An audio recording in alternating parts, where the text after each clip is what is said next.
আসসালামু আলাইকুম রহমতুল্লাহ। প্রিয় সুধী, দেখতে পাচ্ছেন এই যে আমার হাতে খেজুর এবং জামের বিচি। খেজুর এবং জামের বিচি, এই যে রাস্তা, নতুন রাস্তা হয়েছে নইপাড়া থেকে চুনিয়াখাড়া যাওয়ার মতো যে রাস্তাটা পাকা হয়েছে রাস্তা, এই দুই ধার দিয়ে কিন্তু আমি যে গাছগুলো এখন এই যেভাবে বুনে দিব। কারণ যে এই গাছগুলো আসলে লাগা দেওয়া সম্ভব না, লাগা দিতে হবে না। লাগা না দিলেও আপনারা এই যেভাবে যদি খেজুরের বীজ এবং জামের বীজগুলো যদি বুনে দেন, তাহলে কিন্তু এইভাবে বুনে দেওয়ার পরেও কিন্তু এই আপনাদের এই গাছগুলো কিন্তু অবশ্যই হবে। কোনো রকমের কোনো মার যাবে না বা কোনো কিছু হবে না। অবশ্যই এই বীজের থেকে গাছ কিন্তু জ্বালা বাড়াইব।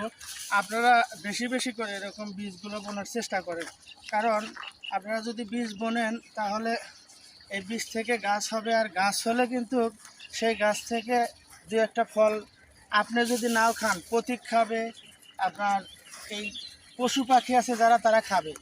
আর এই যে জাম, এই জামগুলো তো পাখির একমাত্র প্রধান খাদ্য। এখন প্রচুর পরিমাণ পাখি আছে, কিন্তু পাখিদের তো আর আমরা খাবার দিই না।